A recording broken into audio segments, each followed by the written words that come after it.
We want to look at how people can accomplish the plans and purposes of God. It can seem like it's so great to do the will of God, to do the plan of God.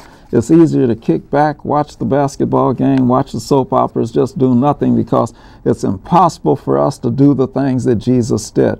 Well, that's a lie straight out of the pit of hell.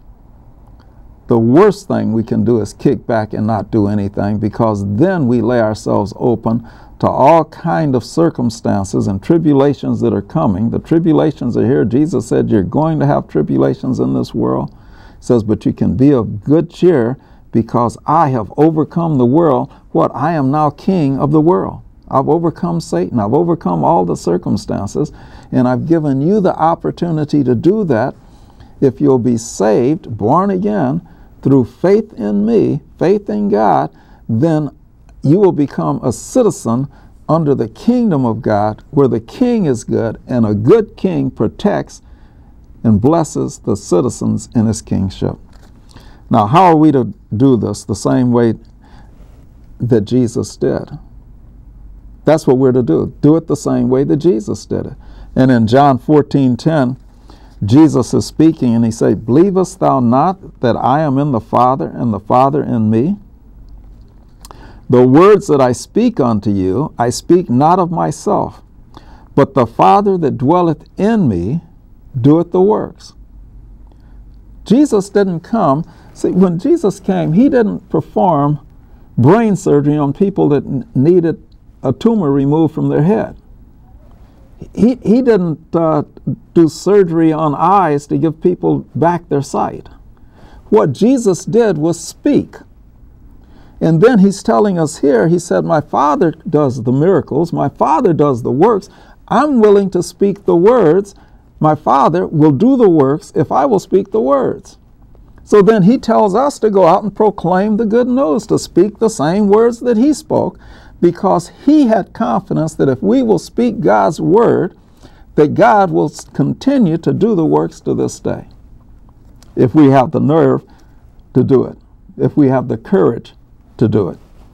In Isaiah 61:11, the Word of God tells us how this comes about. Jesus is not running all over the place. The Father is not running all over the place trying to do stuff because we said it. He set it up in the very power of His Word, that if we're willing to speak the Word of God, the Word itself has the power to bring itself to pass. In Isaiah 61:11 from the Amplified Bible, it says, for as surely as the earth brings forth its shoots, and as a garden causes what is sown in it to spring forth, so surely the Lord God will cause rightness and justice and praise to spring forth before all the nations through the self-fulfilling power of His Word. God set it up so He says, if you will speak my word, I have empowered my word to bring itself to pass. It will fulfill itself. All you have to do is speak it in faith. See, an actor can act and speak the words of God. Any pretender, any hypocrite can speak the words of God, but to speak the words of God in faith, the same way Jesus did, for example, when He spoke to the fig tree and said, no man eat fruit of you ever again, He walked off. There was no change visible in that tree. But He spoke the words in faith. And when He spoke the word in faith, I guarantee you that plant started to dry up. It says it dried up from the roots. It didn't start at the outside. It started underneath the ground, drying up, and by the next day the tree was dead.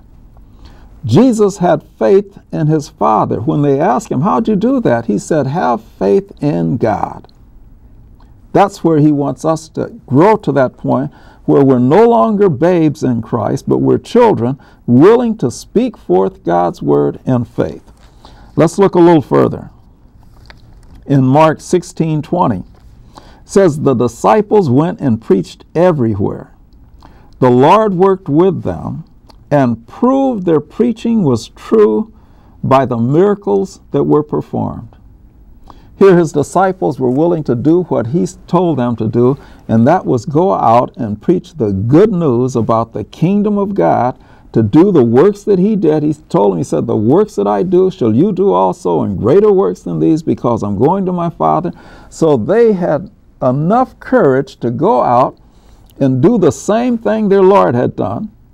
And the scripture says the Lord went with them, working with them, performing miracles for them the same way that God the Father performed the miracles for Jesus while Jesus was here on the earth.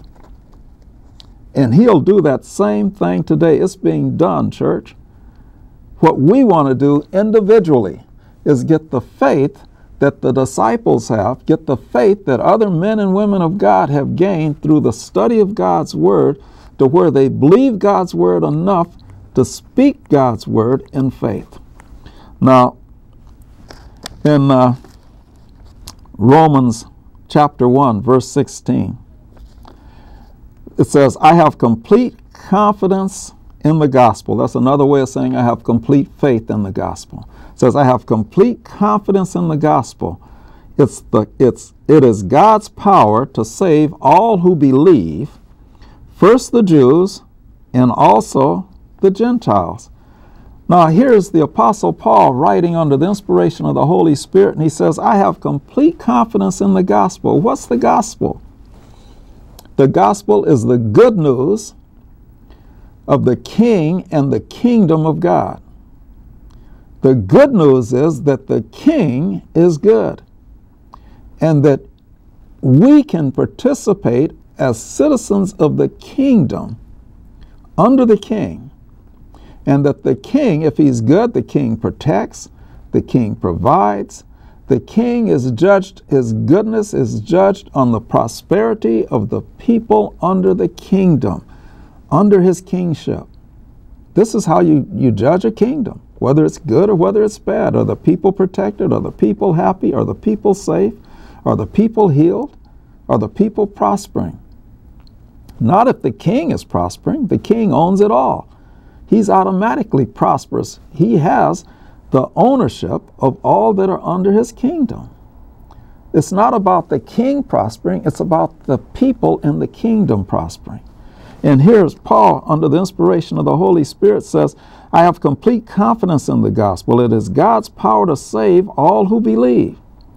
Save is to salvage, to return something to a condition that it previously was in. It's to save it, it's to restore it.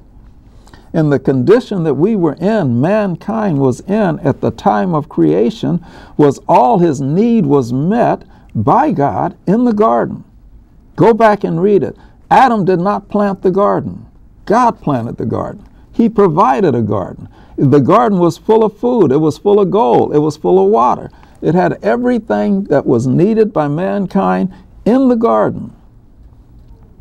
And then God placed him there, placed the man there, and then gave him dominion over it. And now here's Jesus coming back saying, I've returned. The kingdom of God is at hand again. Come and join up with me. Be a part of my party. Get born again. Believe in God. You say you believe in the Father. Believe in me also. He said, and I'm going to see to it that you're provided for in the kingdom. Now, I just wanted to go over again from Ephesians 2:10 that we're to live the good life that God prearranged for us to live. Jesus wanted for nothing while he was here. Nothing. He made himself poor so we could be rich. But even in that, he wanted for nothing. His needs were met. He was provided for. You can read through the Gospels and it'll tell you how his needs were met and he was provided for. And it's the same way your needs can be met and you can be provided for. In Proverbs, or 2 Corinthians 5:20, it says, now then are we ambassadors for Christ. This is how we accomplish the same thing that Jesus did. We're ambassadors from the kingdom of God in the world. We're in the world, we're not of the world. We're of the kingdom of God, we're in the world. And a good ambassador is one that dynamically influences the government that he is, the kingdom that he is currently in, not the kingdom he's from. He influences the kingdom that he's in. That's the world for us. We're to influence the world for the kingdom of God. We're to influence them and let them know that the kingdom of God is good, that the king is good, and that they're invited to return to the position that they had with God prior to the fall of Adam. In Proverbs 13:17, it reads, "A wicked messenger falls into evil, but a faithful ambassador brings healing." We're to bring healing into the world. How? Through the self-fulfilling power of God's word. He said if we'd lay hands on the sick, they'd recover. That brings healing. And in Acts 20:20, it says, "How I kept back nothing that was profitable unto you, but have showed you and have taught you publicly from house to house." A faithful ambassador will hold back nothing that is profitable to those that are in the government that he is speaking to, representing the government that he's from. And we're from the kingdom of God. Now, I want to invite you to come out and study with us. There's so much more that we could go over. We've spent some time giving you an idea that God has a plan for your life. If you'll go to Ecclesiastes, the last chapter, the next to the last verse, it'll say you've heard the conclusion of the matter. The full purpose of mankind is to obey, to reverence God, and to do what he tells us to do. That's our purpose. That's his plan for our lives. And I'm believing that someone will take this message and believe that from this day forward, that the plan for their life will be to fulfill the plan that God has for their life. See, if we get our plan to line up with his plan, then all of the things that he's promised will come into our lives. Now, you can come out and fellowship with us. We're located at 3700 West Washington Boulevard in the city of Los Angeles. The name of the church is New Life for Old Christian Church. We're right on the corner of 7th Avenue in Washington in the city of Los Angeles. We have Sunday services at 8 a.m. and again at 10:30 a.m. We have Bible study Friday nights at 7 p.m. We want you to know that you're welcome to any of our public worship services. Come into the Bible study. Bring your questions if you have them. That's a great time to get some answers about the things that God has planned for your life. I'm believing that you will live the good life as you line your plans up with God's plan for your life. And you can learn all about that plan. He didn't hide it from us. He said he didn't do this in a corner. He did it all out in the open. It's there for us to see if we'll open our eyes to the truth of the scriptures and realize what's being said, get our focus off of religion and get it onto the Word of God and onto the kingdom of God. Then we will line our lives up with his plan for our lives, and his plan for our lives is for us to live the good